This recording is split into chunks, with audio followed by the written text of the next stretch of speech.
Kyrie of the Village/Bible Boogie fame. We're going to be doing 2 songs. Yes, 2 songs, dear listener. We already told you. Back to back. If you want to get your song reviewed, send me an email, VillageXchange@gmail.com. The unsigned hype section is here. This is what we're doing. And we promote you. We throw your socials out there, yada, yada, yada. All that good jazz. Now, having said that, let's get right into it. Song number 1. What's going on? Oh, this is just the information, and I wanted you to read it. What information? Am I supposed to read something? She wants me to read something. Well, I know that this is the name of the Celadon. Celadon, Celadon. Yeah, that's what I didn't want to do. I didn't want to mispronounce it. Why do you care? Because I always feel like it's I feel like it's a respect point. Like if you just, you know what it is? Anytime that anybody would mispronounce my name when I was growing up, I hated it. So I always feel like if it's mispronounced, like you do a better job. No, I don't. I mispronounce it too. You just happy that I'm mispronouncing it, not you. Okay, that's what it is. It's just weird. No, I just feel like you're better at pronouncing. But anyway. Is that what it is? So we have Silver Kyrie. This is unbelievable. What? I'm not even gonna say. We're finally gonna hear. We're finally Silver gonna Kyrie hear from Silver band. Kyrie. It's up on Bandcamp if you want to check it out. They have all kinds of music up on there. Like that, you can click the links. We'll have all the socials in there for you, beautiful people. So the first song is Celadon or Celadon or Celadon. I don't know. Or Celadon. Or Celadon or Celadon or Celadon. This is Silver Kyrie. Let me get them lyrics up first, though. And then after that, we're going to go. All right. There you go. All right, here we go. Celadon. Can you pull up the... I really need that chat up there. Celadon. It's a shade of green, kind of light and grayish, Silver Kyrie says. So it's Celadon. That's how you pronounce it. Okay. So you got to keep that chat up, bro. It's like a sort of greenish. Perfect. And you're going to have the lyrics already? Yep, we got the lyrics already.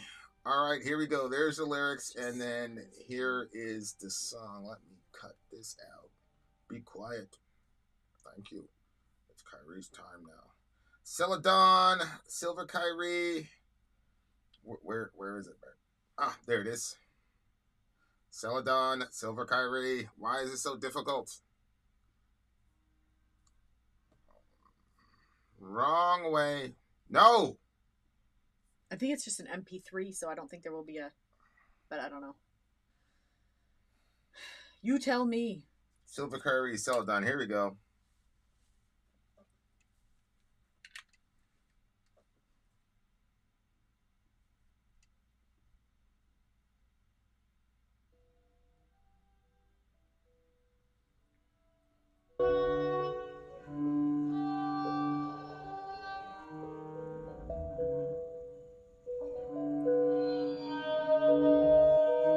Spooky as hell, bro.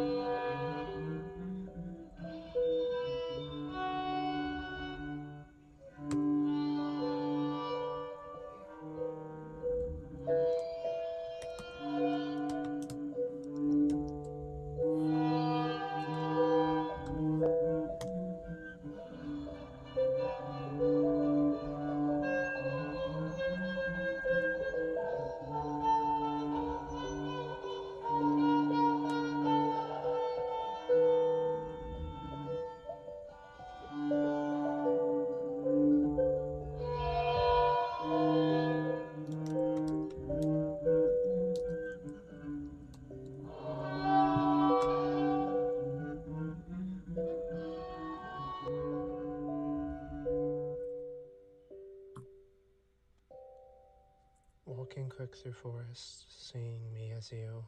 Full moon shines bright through leaves, canopy, arsenic green fairy lights. You claw through roots searching for some lost sound, some song heard in a dream of you as me, or some poem drawn in a fever state. Dirt beneath our nails, the same shade as us both, or neither maybe. Grasping dry petals, an echo of that same thought still as ever.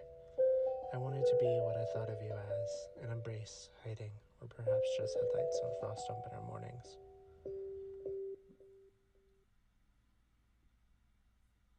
Oh shit, that was like a spoken word type of thing. Okay, first of all, the introduction was extremely uncomfortable. Ooh, spooky. Let me pull this. I don't want these lyrics to disappear. What do you mean? They're right there. Oh, I just never know when all of a sudden you're going to click it off the screen, so I need to be able to access them. Okay. Okay, so first of all, that intro was really, really unsettling. Anytime I hear something and it's like discordant, like it's off somehow, and it doesn't correct, it is kind of like terrifying. Is hyperbole. It just makes me uncomfortable.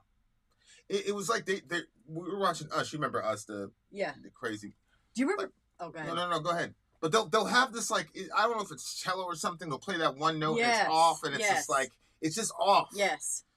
It like in the scene where the shadow person is battling the real person in Us, which actually this song reminded me of Us. In a second, okay, but yeah. So there was a shadow version of the person, and then there was like an underground version of the person, and then an above ground version, and those two were in conflicts with each other. When they initially got introduced, the one that's doing the most talking was just slightly off all the time. And there's just something about I remember that. Yeah. That asymmetry that like it's weird because that communicates something like demonic to me. I don't know why. But it was kind of like that live action play that we saw where the devil and he was walking. Yeah. But again, it was like off with the thing. It was slightly off. You know what I'm saying? Like, like I don't know if it's like you could just imagine with God where everything is linear and perfect and symmetrical. And then you have this other kind of entity trying to, mimic that entity. But you see that there's a clear, like, disjointed sort of, and it there's something about that that's like off-putting to me. Yeah. So I did not like that introduction at the beginning because I was like, oh, what the fuck? Yeah. You know what I'm saying? Yeah. But then again, maybe Silver, maybe that's what they're trying to do is make everybody uncomfortable. You know what I'm saying? Yeah. That shit makes me. Yeah, because Silver did all of it, start to finish, all the music, the lyrics, the recordings, everything. Yeah. So the lyrics. I something about the lyrics I was drawn to. That's why I kind of wanted them up over here. Walking quick through the forest, seeing me as you. Full moon shines bright through leaves, canopy arsenic green fairy lights. You claw through roots, searching for some lost song, some sound heard in a dream of you as me, or some poem drawn in a fever state. You know what's interesting? This writing style, this is going to sound so weird, but there's like a part of me that like understands, and then there's a part of me that doesn't understand what we're talking about. But part of it is like, I don't know, there's something about it that I relate to, and I'm not really sure. Okay, dirt beneath our nails, the shade of us, both or neither maybe, grasping these dry petals, an echo of that same thought, still and ever. I wanted to be what I thought of you as, an embrace, hiding, or perhaps just headlights on frost. I liked that line too, or perhaps just headlights on frost on bitter mornings. What did you, can you explain the lyrics from what you understand of them? Because well, there seems to be, I don't know about like going as far as Jung, a Jungian like shadow person, but it seems to be an internal conflict because it's walking through the forest, seeing me as you. Yeah. Full moon shines bright through the leaves, canopy arsenic green, fairy lights. That's a pretty cool way to talk about walking through the woods. But what's interesting is like, and then like the title itself is about greenery or whatever. Where Kyrie put that down? Yeah, that was Celadon. It's a shade of green. Yeah. Kind of light and grayish, which, did you see the little border? It's a Celadon border. Lots of green. Some gray in the middle. Gray in the middle. But this is a pretty poetic way of talking about like walking through the forest and the greenery that's there. But it's interesting. He calls it arsenic green, which. Well, yeah, if the moonlight is coming through those leaves and you're looking up at it and it's at night, you're going to see this, sort of greenish, grayish. Yeah. And then it's talking like canopy green fairy lights. Yeah, but to characterize it as arsenic, because arsenic is a poison. Yeah, arsenic is poison. Yeah. Arsenic's a poison. So it's like, it's the whole kind of every rose has its thorn type of thing. Like it's beautiful, but it's poisonous at the same time in this universe somehow. but he's talking to somebody. You claw through roots searching for some lost song, some sound heard in a dream of you as me, or some poem drawn in a fever state. So usually I was talking to somebody about, an issue, and they were talking about this. We need to stop this person from doing X. And I was like, well, don't we have a root cause issue here? Shouldn't we focus more on the root cause issue? Because if you, like I always say, there's roots and then there's fruits, right? The fruit is the result of the tree, but the root is the essence of the tree. And so if you want to deal with a problem, one thing you could do is just pick off the fruits, but in season they're going to show up again. Yeah. Or you could just get underneath the ground and then dig them up by the roots, which is really interesting because he talks at the end, dirt beneath our nails. Oh, right. So you claw through roots searching for some lost song. Right. So that's how the dirt got under the nails. Yeah, like you're trying somehow for some sort of self-discovery. And really, I think Jung called it integration. I think the there's the shalom concept of like a reintegrated person, a person being whole. Yeah. And peace, because shalom means wholeness. Ultimately, it means wholeness. Yeah. And so peace, PEACE, is the ability to take all of these fractured segments of you, your life, your mentality, your spirituality, whatever, and then bring them back in sort of a unified whole. Scripturally speaking, that happens when you have your unity to God. The closer and closer you get to God, the more unified all the aspects of your being become. And so, with Jeremiah 31, he says, I will give them an undivided heart. So here, it looks to me like there's a divided heart, and then he's trying somehow to unify that person, dig inside, and music seems to be the way that they're doing it. You claw through the root searching for some lost song. When you think of roots, it makes you think of like your past or like what's already gone. So maybe they're... I'm listening. Go ahead. Well, that's just what I had. Like that roots are, past maybe for some lost song. Something back there. Yeah, I think, it's about like processing those issues and getting to the root cause issues, but doing it through music like most of us do. Although with this band, he's directly doing it. What the hell? Okay, go ahead. Yeah, so it looks like you claw through roots searching for some lost song, some sound heard in a dream of you as me, or a poem drawn in a fever state. Dirt beneath our nails, the shade of us both, or neither maybe. A poem drawn in a fever state. I like that too because it's like, when somebody's in a feverish state, they can hallucinate, they can imagine, they can see things. I mean, that's all hallucination, but you get the idea. But a poem drawn in that state, like, sometimes you're like, did that happen, or was that a memory, or like, was that a dream? What was that? And it kind of gives you the idea that that's the sort of situation. If you can just put a cap on that thing or put it on the ground, because I just feel like somehow I'm going to ruin.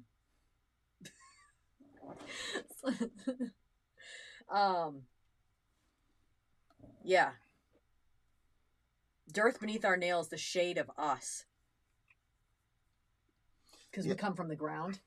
The shade of us, is that what you think? Well, yeah, and dirt. And again, that's so interesting because the dirt is in the nails of the person, and we are made from dirt, and so the shade of us, the mix of us and the dirt. And then it says, "I wanted to be what I thought of you as, and embrace hiding, or perhaps just had like, So it's like you want to be like this person, or maybe you want yourself to reflect this person, but how do you know that your understanding of that person is actually how that person sees himself, or is it, or if it's actually true at all? You see what I'm saying? Oh yeah. Like, so that's a really crazy one. Okay, so Kyrie, give us some insights, because we literally have the person here, right?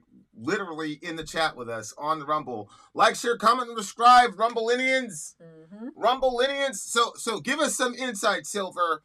This to me seems to be about self-discovery, maybe some Jung stuff, maybe some digging into the subconscious to try to figure some stuff out. Maybe some ayahuasca. Not to get too weird, but yeah, sonically, this was like real. It was weird because like this is such an introspective, spoken word piece. But on the other hand, it starts off with this very like ominous, discordant, type of thing, which is really, really took me off guard because I thought we were going to like maybe do some horror type of. You know what I'm saying? I thought we were going somewhere really dark in that bitch. So yeah, definitely. I'm actually pretty relieved, but yeah, whoever came up with that intro accomplished exactly what the hell they wanted. I definitely. Silver says I was definitely aiming for dissonance and discomfort, and I definitely think they nailed that right here. Oh, well, definitely nailed it. Hell, you nailed that one for sure. Mm-hmm. So I want to see. This looks to me as some sort of internal conflict, and then and then also the temptation to hide who you are type of thing, almost a little bit. Yeah. I wanted to be what I thought of you as. And embrace hiding, or perhaps just headlights of frost on a bitter morning. So I want to know. I want to know how much of that is that. Yeah, I agree. So now, this song is about missing someone you idealized, feeling empty because you put too much of your identity into another person, who themselves was not likely what you thought they were. Okay, so there's that line. I wanted to be what I thought of you as, and embrace hiding. But like. They have that phrase like "never meet your heroes," because they'll disappoint you. Yeah, that's the idea. Yeah. People have they're called parasocial relationships now, which is what? It's usually about famous people, like because all these people are so accessible now on Twitter and Facebook or whatever. It's like, oh, this is my couch, this is my whatever. People start believing that they're actually in a relationship with these people. You know what I'm saying? Especially if the person I believe it mentioned you on Twitter or something like that. They really believe that. Oh, you know what I'm saying? And so that's another kind of aspect of social media where these things become parasocial, and it doesn't have to necessarily be a celebrity, but that happens. This is what I'm talking about. Like how difficult it is as a young person, and we talk about this also as like a single person. You know what I'm saying? Like we're watching that show Catfish for a little bit, where it's like, oh, I'm this, I'm presenting this to you. Like here is me. Yeah. But in reality, it's not them. It's social media gave them an outlet to be the idealized version of themselves. Form of themselves, right? And then they enjoy that just to be able to experience that because they were the fat ugly girl in school. And now they're a supermodel, and now they've got all these people vying for her attention, and all these people who normally would not have been gelling with her personality because of the physical sort of ramifications of what she looks like. Now it's like she has a shot to display her personality and being loved for who she is and all the rest of it.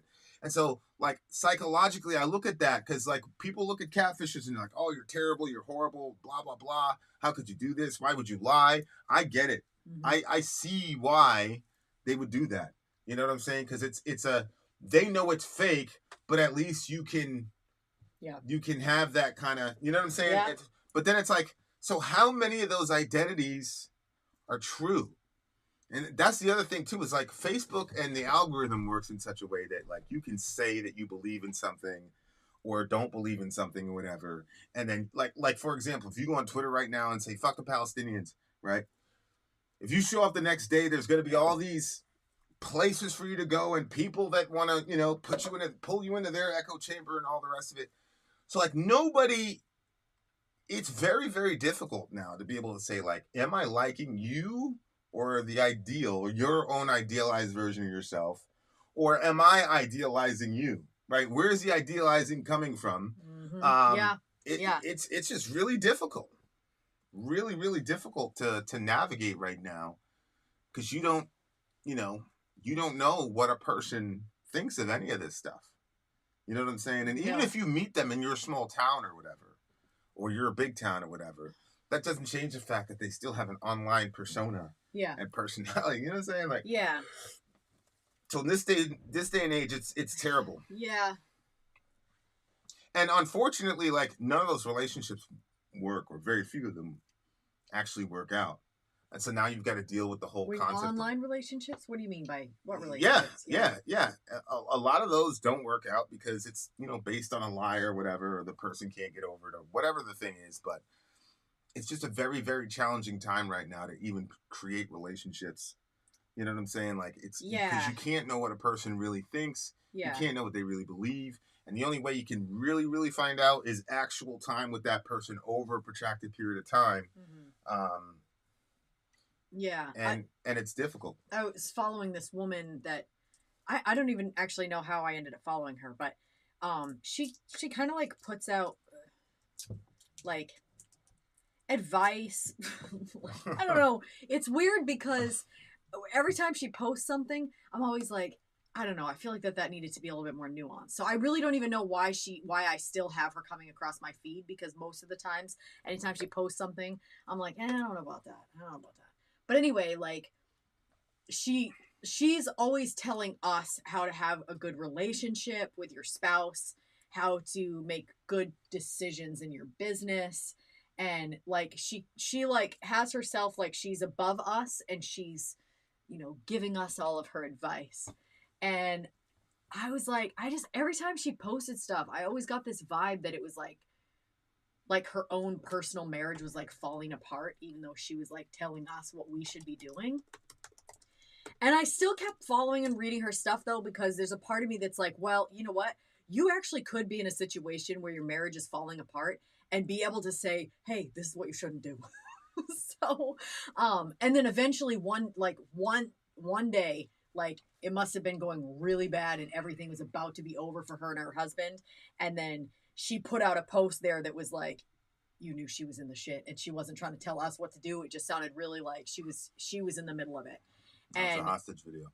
And then, I guess they figured stuff out and she's back to telling us how to live our lives. But, but I don't know. Maybe there's something about her that reminds me of myself, because I'll be like, I get preachy. Like, no, I show you her stuff once in a while.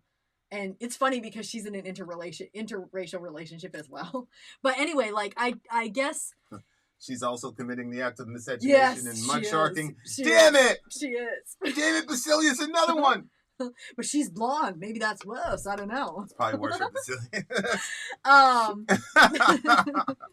But I guess, like, watching that, like, it just gets me thinking that you really don't know. Like, you don't know what somebody else's life is like, or if the advice or the way that they're putting themselves out on Facebook or whatever else. Maybe that's part of the reason why I don't really like online stuff as much, is because I just like how much is really real. Like everybody has filtered photos. I get why people would put up a filtered photo. But I don't know. Like sometimes maybe that's part of the reason why I like the earthy stuff, is because I crave the real. Like the forest is dirty. Like there's dead trees laying down all over the place. There's bugs, there's whatever. But at the same time, there's the beauty of the growth. But what you're seeing is what you're seeing. It is what it is. And the times that we would all hang around about the fire and talk, like you heard what people were thinking and people would say the wrong things, you know what I'm saying? And then we would just like talk about it. It was just really like authentic and cool times where, everything can get edited on Facebook and you get a chance to really think about it before you post, and everything just gets curated. And so I don't really, maybe that's what it is. Maybe I don't have like a good grasp on like how real is real when people are on there. And so I feel like I'm lost in this just sea of like, what is actually here? Yeah. Yeah, I mean, yeah, I could see that. And that's why it's like, that's just the internet. Relationships were already tricky as it is themselves. Like, even with what Silver's talking about here, where it's like, too much of your identity gets wrapped up in this person. Mm-hmm. And then they're either A, not who you thought they were. Yeah. Or B, there's too much of this and you can't get any space to breathe type of thing. Yeah. Like, everything is so extreme now, too. Like, it's crazy. Like, that's what I said. Like, I'm glad we found each other when we did, and I'm glad that, like, we don't have to be in the game, because there's so many pitfalls now. Yeah. I think the other thing, too, is the understanding that people are both light and dark, and that you were born in sin, but we also are given the grace of God. So you have grace and like light and darkness sort of like working together in the same person. And when you understand that, then idealizing somebody like I mean, I definitely idealized you, and like that's been part of like, you know, now I live with you. You know what I mean? Like, so everything that I thought is now like, now I know.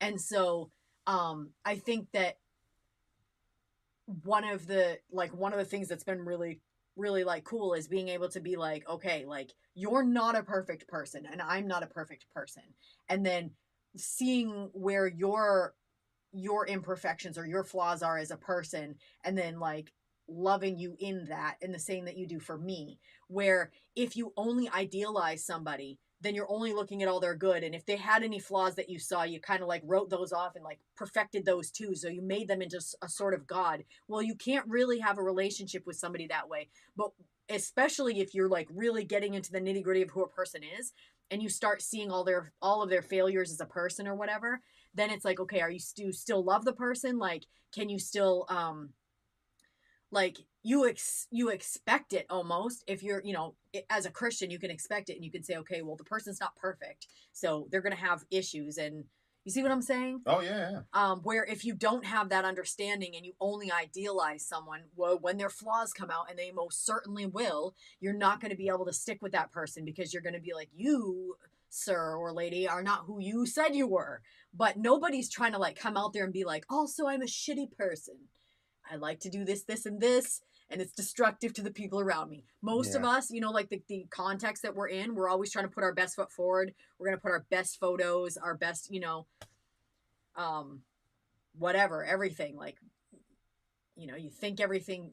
I don't know how much people think before they post to Twitter or X. I don't know if they think a long time. Probably some people just friggin' post, and those must go kind of fun. But I don't know. It's an interesting concept. Definitely something that makes you think. What's a concept that makes you think? The song and how, you know, how Silver wrote it out. Like, it's just, you know, the idealizing of a person. And what's interesting too is it's about your identity being wrapped up in a person and how unhealthy that is. But what's crazy is that for about 99% of the planet, identity only gets demarcated through our relationships with other people. So for example, when the kid is born, you say, whose child is this? Right? So you've got the child as a unit in and of itself, and, you know, bless God for now, once the kid makes it past the birth canal, he's kind of safe in America or Canada or whatever. But we immediately say, okay, who's that child's mother? Or who's the baby's mother? You know what I'm saying? And then like you'd say, where's the baby or whatever. So it's like, we can't, you know, come up with an identity outside of relationships. And there is a sense, even as a Christian, where I said, not even God himself can do that. And that's why he has to be a Trinity. Because there's got to be somebody else that is outside of you to look at you and say you're XYZ, and that's where your identity gets formed. So it's a very, very difficult concept to negotiate, that on the one hand, I have to have something in me that honors the fact that I'm an individual, a separate unit of a human being with my own rights and autonomy, etc., etc. Balancing that out with the concept of, I only know what a human being is because of other human beings. Yeah.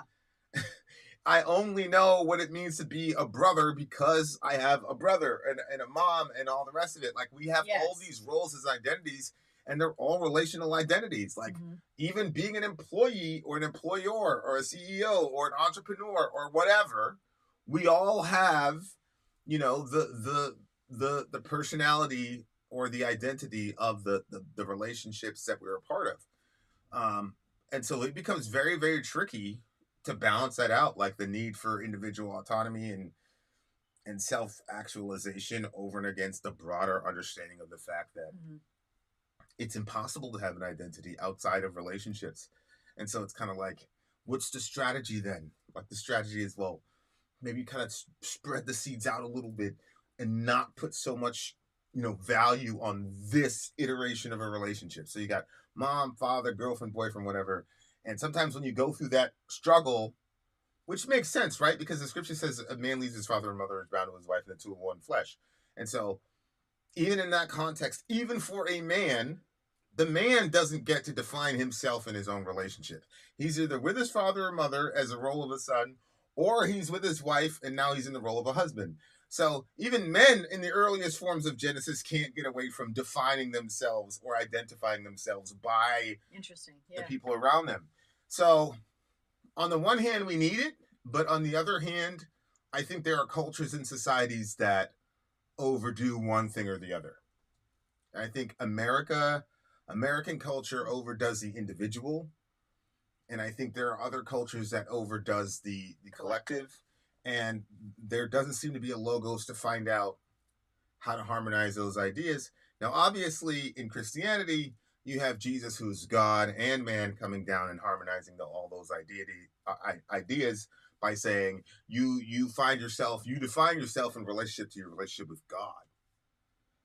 And so when you do that, the closer and closer you and the people in your group come, then the more communal you're going to be and the more individual you're going to be simultaneously. Yeah. Because then God is telling you, okay, you're an artist, you're this, you're that. And so my role in the world and in the family becomes hardened in the sense of very obvious. Mm-hmm.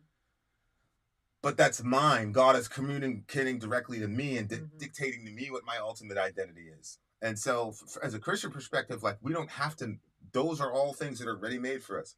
You have an identity. You're a creature. You're a loved being. You're a loved person. God is your Father. Christ is your Savior. The Holy Spirit's promised to stay with you until the day of your redemption, blah, blah, blah, blah, blah. So we already have all of this. You're a child of the King. You're seated in heavenly places. The Holy Spirit has poured out his love in our hearts, blah, blah, blah, blah, blah.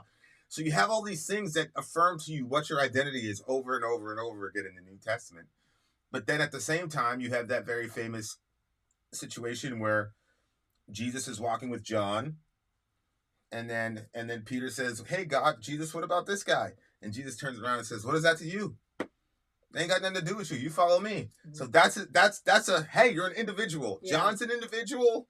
You're an individual. Don't worry about him. Worry about yourself. Type of situation. So again, there's a balance between individualism and the group. Yeah. That gets subsumed into Christ, who's big enough for both because he's God. Mm-hmm. Mm. You know what I'm saying? Mm-hmm. So he can be with the group because he's worth 1 trillion of us, and he can be with the individual because he's one. So anyway, really, really thought-provoking stuff here. I'm going to give this one a solid 8.9. That thing was disturbing as hell. Yeah, bro. Yeah. 6.4 for me on this one. We're going to hit you the what do you call it? The Discord thingy. Very, very uncomfortable. Holy hell. Very uncomfortable. Commercial break. We'll be right back. Vit out. Sori out. Go.